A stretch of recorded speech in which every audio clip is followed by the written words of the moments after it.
2:30 বাজে গায়ের মধ্যে কি পরিমাণ চুলকানি থাকলে, কি পরিমাণ নষ্ট আর কি পরিমাণ বদমাইশ মহিলা হলে যে রাত এখন 2:30 বাজে না 2:47 বাজে যে আপনি আরেকটা মেয়ে লাইভের মধ্যে আইসা মানে ফালতু কমেন্ট করতে পারেন। আপনার মতো মানে কি বলবো, আপনার মতো বদমাইশ মহিলাগুলোর কাজ হচ্ছে শুধুমাত্র বেড়া দৌড়ানি, বুঝেনি?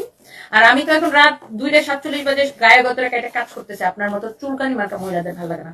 আর আপনার মতো মহিলারা কিভাবে মরিচ ডলা দিয়ে একদম ছাকা দেওয়া লাগে, একদম চামড়া তুলে কিভাবে লবণ লাগাইতে হয়, এটা আমি খুব ভালো করে জানি, বুঝলেন? আপনি আমার অনলাইনের ওই আলতু ফালতু মানে লোক পান নাই, বা একটা আপনি ওই যে মানে ভাইরাল আলতু ফালতু কোনো আমারে টিকটকার বা কোনো ভাইরাল আলতু ফালতু আমারে কোনো ইনফ্লুয়েন্সার পান নাই, আমরা যা খুশি বলে ফেলবেন। আপনার মতো মহিলাকে জাস্ট আমি পায়ের মধ্যে পিছিয়ে ফেলি। You understand?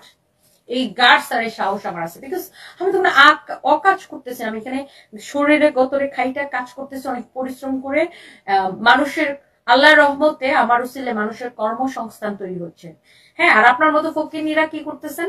আপনার মতো ফকিনী গুলা মানুষের খালি চুলকায়, সারাদিন মানুষের খালি চুলকান। হ্যাঁ, মরিচের ডলা দিও না, একদম চামড়া তুলে ফেলাবো। ফালতু বাচ্চা কথা, গেট আউট। খালি আমার সামনে আইসা যে কথাটা লিখছস তুই, এই কথাটা আমার সামনে আইসা বলিস বাপ মার লিগের সন্তান হলে।